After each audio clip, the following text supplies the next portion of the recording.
నమస్కారం. మీ అందరికి బాను కథలలోకి స్వాగతం.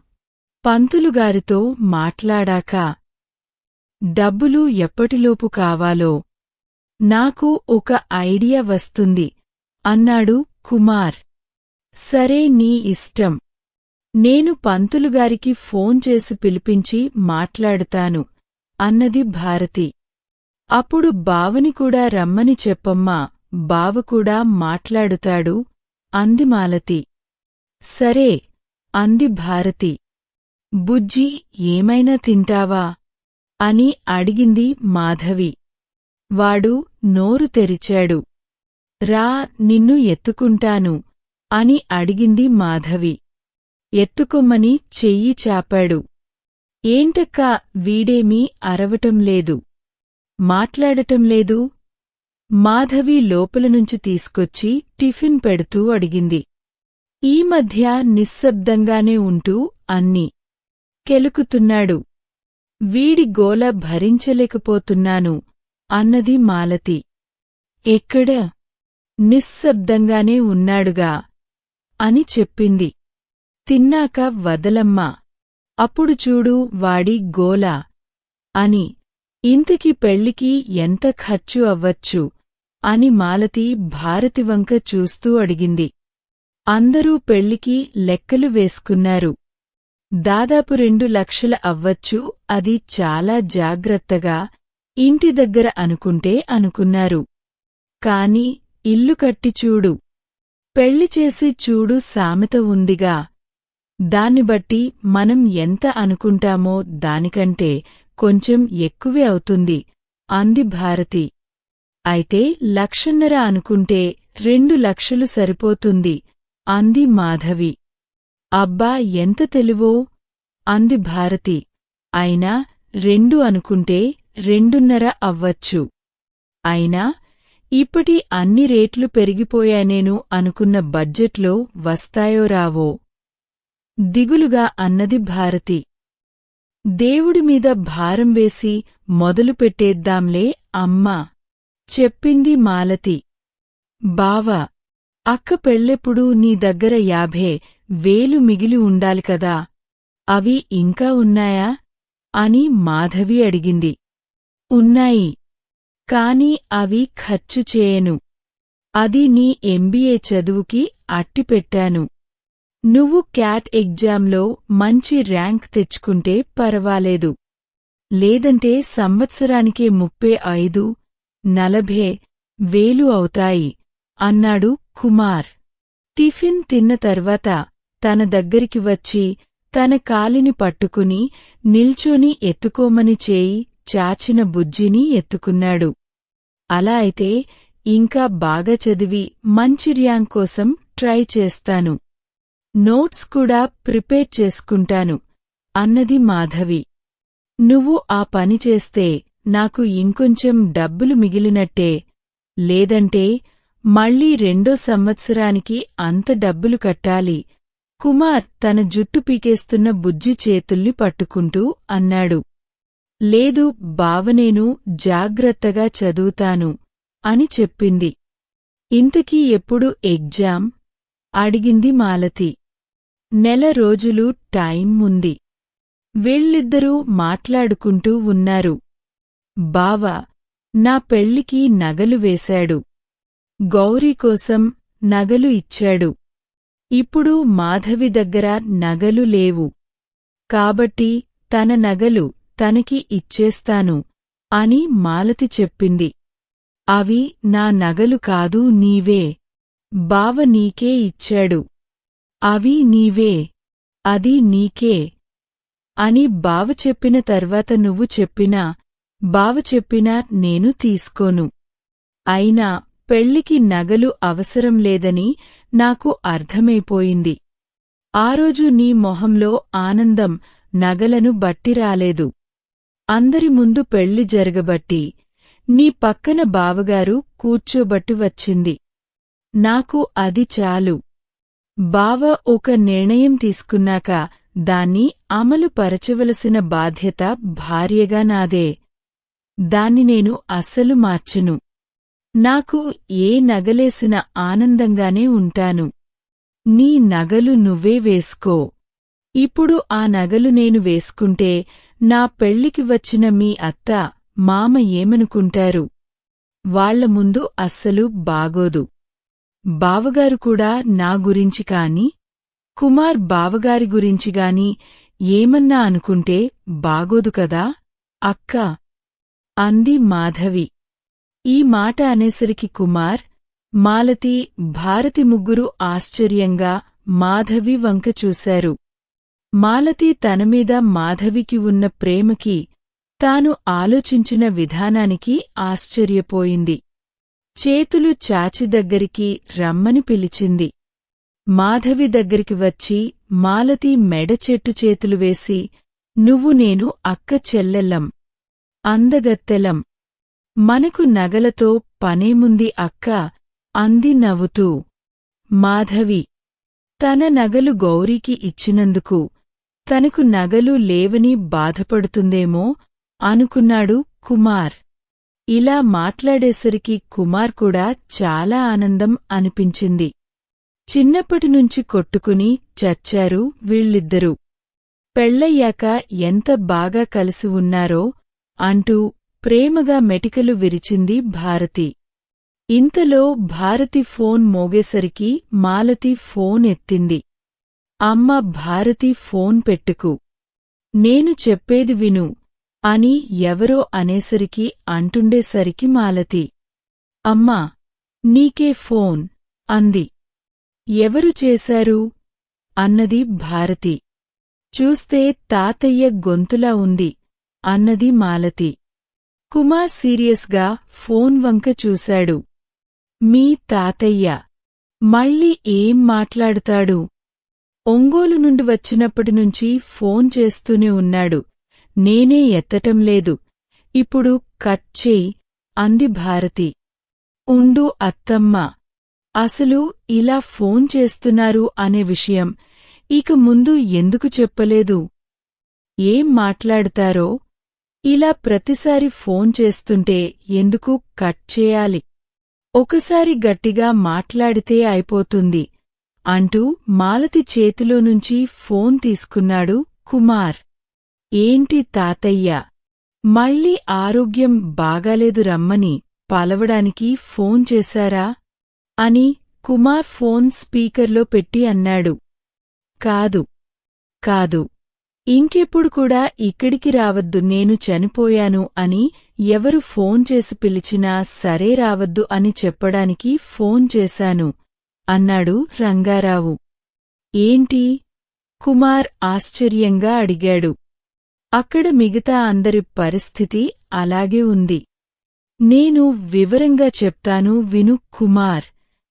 చిన్నప్పుడు మావాడు తప్పు చేస్తున్నాడని మాకు తెలిసినా కూడా వాడిమీద ప్రేమతో వాడిని సమర్థించాము. నువ్వు ఉన్నంతకాలం నీతో పని చేయించుకున్నాము. ప్రతి తప్పు నీమీద నెట్టాము. తరువాత మీరు వెళ్ళిపోయారు. తర్వాత ప్రకాష్ చేస్తున్న తప్పులు క్రమంగా నాకు అర్థం అయ్యాయి. ఇలాగే ఉంటే పెద్దయ్యాక చెడిపోతాడు అని చాలా నచ్చ చెప్పడానికి ప్రయత్నించాను. కాని వాడిమీద ప్రేమతో మీ నాయనమ్మ సుమతి వినలేదు. పెరిగి పెద్దయ్యాక ముక్కుతూ మూలుగుతూ ఇంటర్ పాసయ్యాడు. ఇంజనీరింగ్లో సీట్ రాలేదు. వాడిమీద పిచ్చి, ప్రేమతో ఇల్లు తాకట్టుపెట్టి డబ్బుతో కాలేజ్ సీట్ కొని చదివించడానికి ప్రయత్నించింది సుమతి. కాని వాడు కాలేజీకి వెళ్లలేదు. విసుగు పుట్టి వాడిని వదిలేశాము.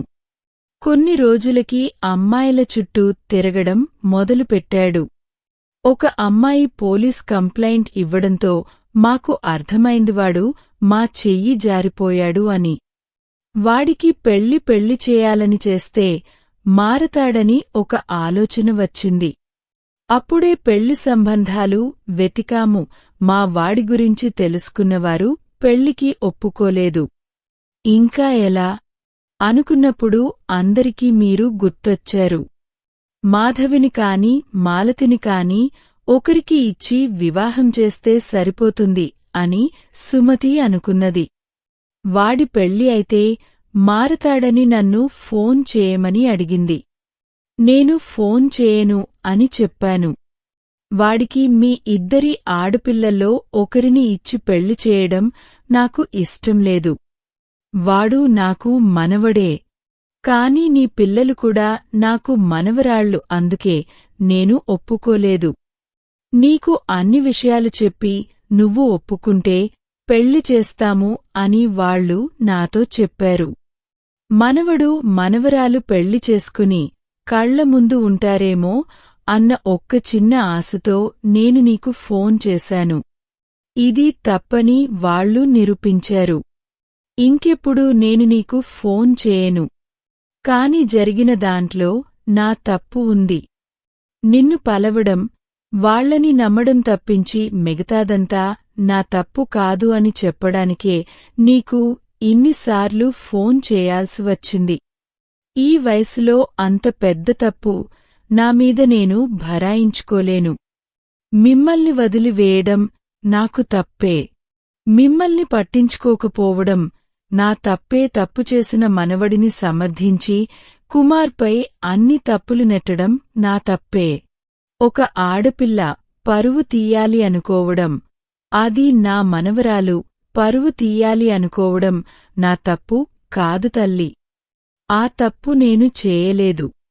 మీరందరూ క్షమించినా క్షమించకపోయినా పరవాలేదు. ఈ వయసులో చెయ్యని తప్పుకు శిక్ష నేను భరించలేను. ఇంకా ఎప్పుడు నేను ఫోన్ చేయను. మా ఇంటినుంచి ఎవరు ఫోన్ చేసినా మీరు ఇక్కడికి రావద్దు అని చెప్పడానికే నీకు ఫోన్ చేస్తున్నాను. నన్ను క్షమించాను అని ఒక్క మాట చెబితే నేను ప్రశాంతంగా ఉంటాను. ఇప్పటికే చేసిన తప్పులకి చాలా పశ్చాత్తాపపడుతున్నాను. నన్ను క్షమించండి అని రంగారావు ఏడ్చాడు. అయ్యో, అలా అనకండి మామగారు. నాకు మీమీద కాని ఎటువంటి కోపం లేదు. బహుశా నేను ఇక్కడ బాధలు పడుంటే నాకు మీమీద కోపం వచ్చేదేమో. మా కుమార్ అన్ని బాధలు తానే పడ్డాడు, కాని మమ్మల్ని బాధలు పడే అవకాశం మాత్రమే ఇవ్వలేదు. మీరు ఇంకేమీ బాధపడకండి, ప్రశాంతంగా ఉండండి అని చెప్పింది భారతి. నువ్వు మంచిదానివి కాబట్టి ఆ మాట అన్నావమ్మా. ఇంకా చాలు నాకు అని చెప్పి కుమార్ అంటూ పిలిచాడు. రంగారావు, చెప్పండి తాతయ్య అన్నాడు కుమార్.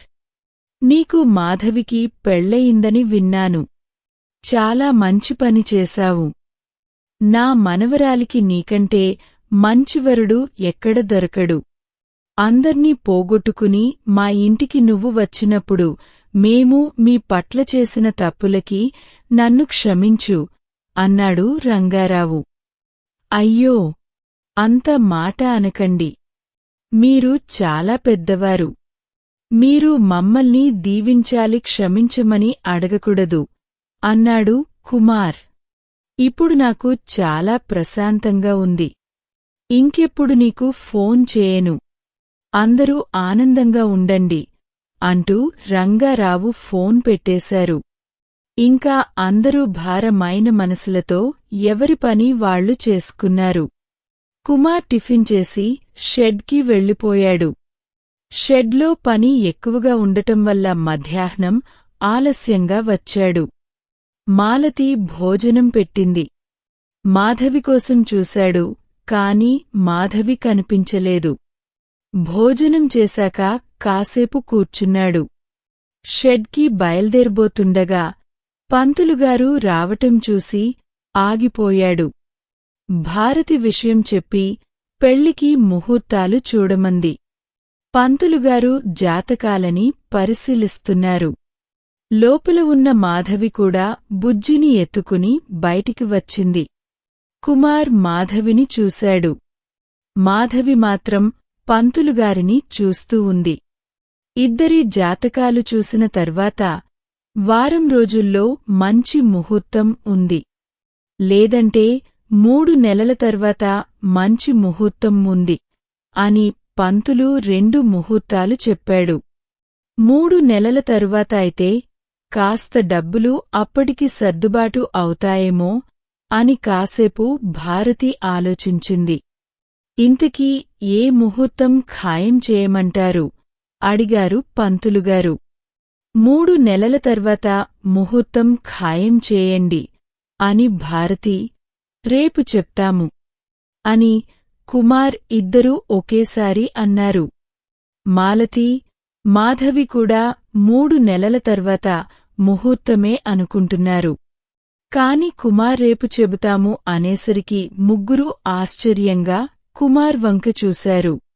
కుమార్ ఇవేమీ పట్టించుకోకుండా, మీ ఫోన్ నంబర్ ఇవ్వండి, రేపు నేను మీకు కాల్ చేసి చెప్తాను అన్నాడు. పంతులుగారి ముందు భారతి ఏం మాట్లాడలేదు. పంతులు ఫోన్ నంబర్ ఇచ్చి వెళ్ళిపోయారు. ఏరా, ఆయనతో రేపు ఫోన్ చేసి చెప్తాను అన్నావు. ఏ ముహూర్తం అని అనుకుంటున్నావు? కొంపతీసి వారంలో పెళ్లికి ఒప్పుకుంటావా ఏమిటి? డబ్బులు ఎలా సర్దుకుంటావు? పెళ్లి పనులు ఎలా అవుతాయి? ఆశ్చర్యంగా చెప్పింది భారతి. రేపు దీని గురించి ఆలోచించుకుందాం అత్తమ్మ. నాకు షెడ్లో అర్జెంటుగా పని ఉంది అంటూ కుమార్ ఏం మాట్లాడకుండా వెళ్ళిపోయాడు. 6 వరకు ఉన్న మాలతి రేపు ఏ విషయం నాకు ఫోన్ చేసి చెప్పమని చెప్పి ఇంటికి వెళ్ళిపోయింది. భారతి హుక్సులు కుట్టి హెమ్మింగ్ చేసి అలసిపోవడంతో తొందరగానే నిద్రపోతోంది కాబట్టి ఆ రోజు కూడా పెందలకడే భోజనం చేసి నిద్రపోయింది. మాధవి తాను భోజనం చేసి కుమార్ కోసం ఒక ప్లేట్లో అన్నం గిన్నెలో కూరపెట్టి కిటికీ దగ్గర పెట్టి తలుపులు తాళం వేసింది. భారతి గదిలో కాకుండా వేరే గదిలో లైట్ వేసుకుని చదువుకుంటూ ఉండిపోయింది. రాత్రి 10:30 చాలా ఆనందంగా కుమార్ ఇంటికి వచ్చాడు. మాధవి తన గదిలోనే ఉంటుందని అనుకుంటూ కాళ్లు కడుక్కుని తలుపు కొట్టాడు. కొంచెంసేపు నిల్చున్న ఎవరు తలుపు తీయకపోయేసరికి ఏమైందా అని తలదించి చూసేసరికి తాళం వేసి ఉంది. తన దగ్గర ఉండే తాళం చెవితో తాళం తీసి లోపలికి వెళ్లాడు. కిటికీలోనుంచి హాలులోకి చూశాడు. అక్కడ మాధవి లేదు కాని కిటికీలో తనకోసం అన్నం పెట్టి ఉండడం గమనించాడు. కుమార్కి ఏమీ అర్థం కాలేదు. తనకు మంచి విషయం చెప్పాలని తాను ఇంత ఆనందంగా వస్తే ఇది నాకోసం భోజనం ఇక్కడ పెట్టి తాను ఎక్కడ ఉంది, ఏం చేస్తుంది అనుకున్నాడు. కిటికీ దగ్గరకు వచ్చి అటూ ఇటూ తొంగి చూశాడు. అత్తమ్మ దగ్గర పడుకుందేమో అనుకున్నాడు. కాని వేరే రూంలో లైట్ వెలుగుతూ ఉండేసరికి మాధవి చదువుకుంటుంది అని అర్థమైంది. పెద్దగా పిలిస్తే అత్తమ్మ లేస్తుందేమో అనుకున్న కుమార్ ఫోన్ తీసి మాధవికి ఫోన్ చేశాడు. ఫోన్ రింగ్ అవ్వగానే మాధవి ఫోన్ కట్ చేసింది. ఏంటి బావా అంటూ మెసేజ్ చేసింది. వెంటనే కుమార్ మెసేజ్ చదివాడు. మాధవి, ఒకసారి బయటికిరా రిప్లై ఇచ్చాడు. ఇంక ఇద్దరు కొంతసేపు మెసేజ్లతోనే మాట్లాడుకున్నారు. ఎందుకు బావా? నేను వచ్చేసరికి నువ్వు గదిలో ఉంటావేమో అనుకున్నాను, ఎందుకు లేవు? కుమార్ అడిగాడు. నువ్వు నాకు నేనంటే ఇష్టమని చెప్పేవరకు నేను నీకు ఒంటరిగా దొరకను అని నిన్న చెప్పానుగా. మాధవి మెసేజ్ చేసింది. ఇలాంటి టాస్కులు ఏమీ పెట్టవద్దని నేను చెప్పానుగా. కుమార్ మెసేజ్ చేశాడు. లేదు బావా, నాకు నీ నోటినుంచి వినాలని ఉంది. మాధవి మెసేజ్ చేసింది. సరే చెబుతానురా. కుమార్ మెసేజ్ చేశాడు. నేను రాను. నువ్వే ఎలాగోలా ఒంటరిగా దొరికేలా చేసుకుని వచ్చి చెప్పు బావా. మాధవి మెసేజ్ చేసింది. మాధవి, ఈరోజు నేను చాలా ఆనందంగా ఉన్నాను. ఆ ఆనందాన్ని నీతో పంచుకోవాలని ఎంతో ఆశపడి వచ్చాను. ఈ ఒక్కరోజుకి ముందు బయటికి రా, నేను చెప్పేది విను. తరువాత నీ ఇష్టం వచ్చినట్లు చేసుకుందు. కుమార్ రిక్వెస్ట్ చేశాడు. రాను బావా. మాధవి మెసేజ్ చేసింది. ప్లీజ్ మాధవి, ఒక్కసారి బయటికి రా. కుమార్ దగ్గరనుంచి మెసేజ్ వచ్చింది. ఇలా బ్రతిమలాడి నన్ను బయటికి తీసుకొద్దామని నీ ప్లానా అని చెప్పింది. ప్లాను లేదు, ఏమీ లేదు. ఇలా నిన్ను పిలిచి నేను నువ్వు అడిగింది ఏమీ చెప్పను. ఒక ముఖ్య విషయం చెబుతాను. నా మాటమీద నమ్మకం ఉంది కదారా అని చెప్పాడు. మాధవి ఇది చదివాక ఇంకేమీ మెసేజ్ చేయకుండా తలుపు తెరిచి హాలులోకి వెళ్ళింది. మాధవిని చూడగానే కుమార్ సంతోషంతో, మాధవి, తలుపు తెరిచి ఒక్కసారి లోపలికి రా, లేదా నేనన్నా లోపటికి వస్తాను అన్నాడు.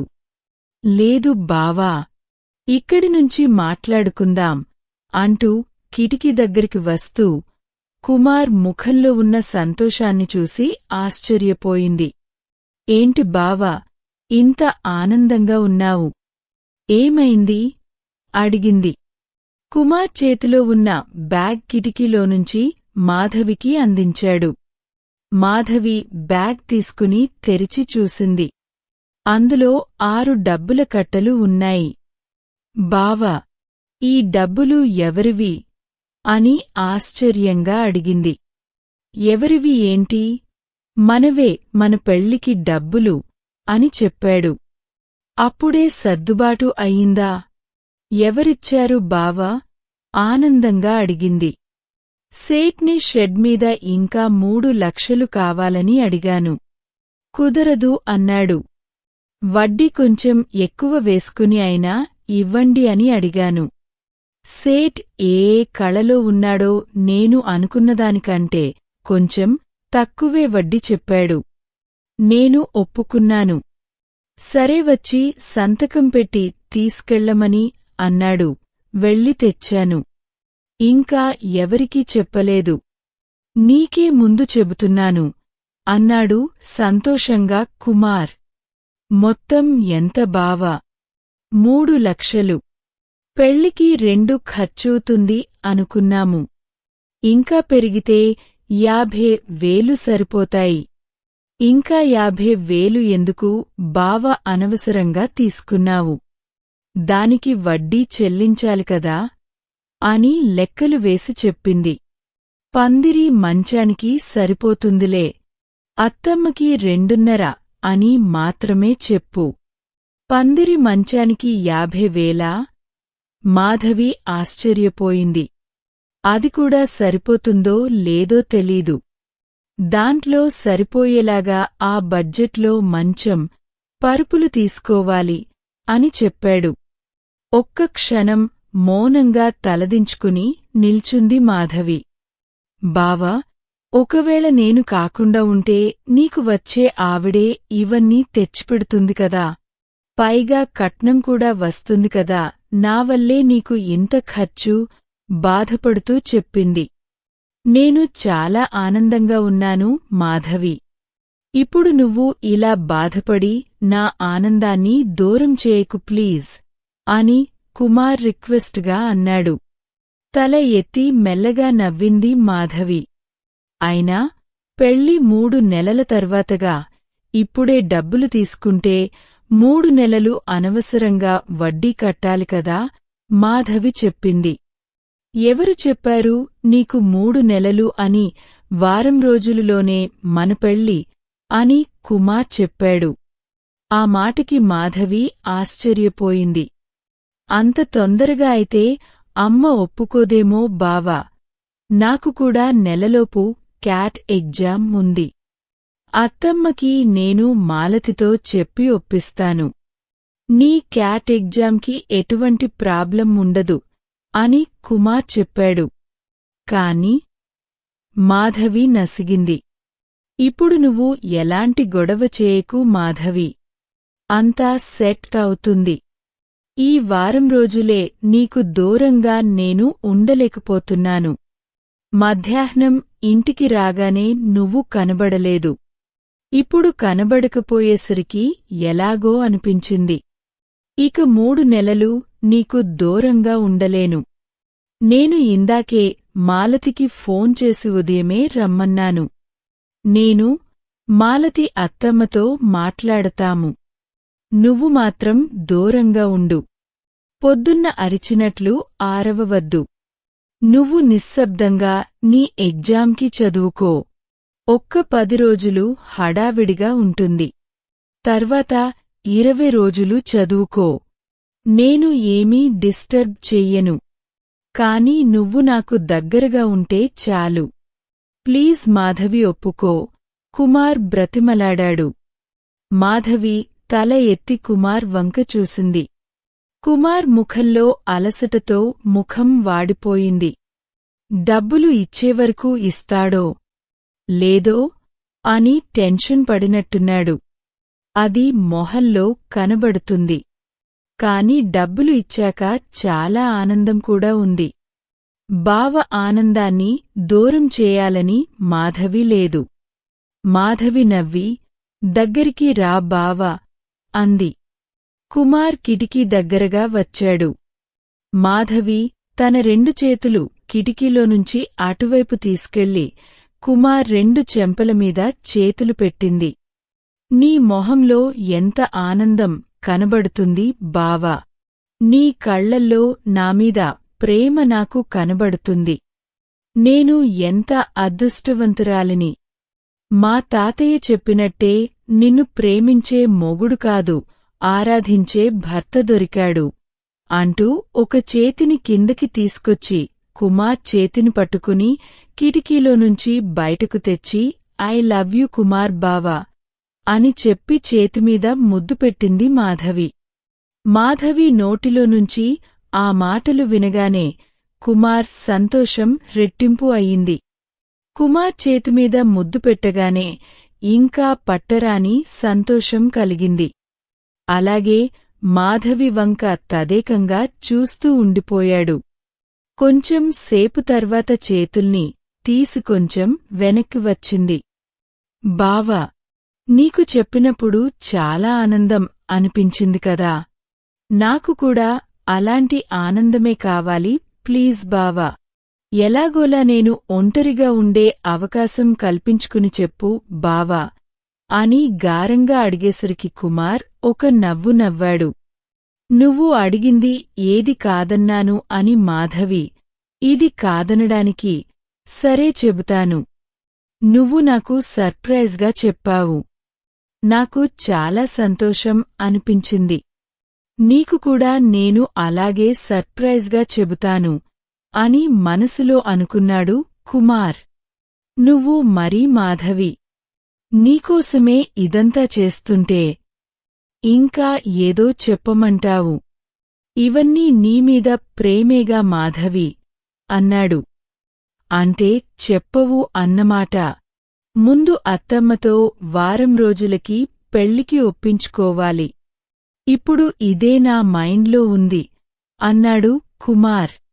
సరే నీ ఇష్టమైనా నేను నీకు ఇంక 3 రోజులు నీకు కంటికి కనబడను కోపంగా మూతి తిప్పుతూ చెప్పింది. అవునా? రేపటినుంచి ఇది పెళ్లి ఇల్లు అవుతుంది. మాధవి చాలా పనులు ఉంటాయి. నా కంటికి కనిపించకుండా ఎలా ఉంటావు? నవ్వుతూ ప్రశ్నించాడు. అయితే చూసుకో బావా. నేను నిర్ణయం తీసేసుకున్నాను, ఇంక 3 రోజులు నీకు కనిపించను అని చెబుతూ వెనక్కి తిరిగింది. కుమార్ మాధవి మాధవి అని పిలుస్తూ ఉన్నా కూడా మాధవి వినిపించుకోకుండా నడుచుకుంటూ వెళ్ళి భారతి గదిలోకి వెళ్ళింది. కుమార్ పెద్దగా నిట్టూర్చాడు. వెళ్ళి స్నానం చేసి వచ్చాడు. ఒంటరిగా అన్నం తినాలనిపించలేదు. ఇంకా వారం రోజులే అనుకుంటూ అన్నం తిని పడుకున్నాడు. ఇంకా ఉంది. అమూల్యమైన సలహాలను కామెంట్ల రూపంలో అందిస్తారని ఆశిస్తూ మీ ఎస్. బాను. మీకు ఈ కథ నచ్చినట్లయితే లైక్ చేయండి, షేర్ చేయండి. ఇంకా బాను కథలును సబ్స్క్రైబ్ చేయడం మర్చిపోకండి.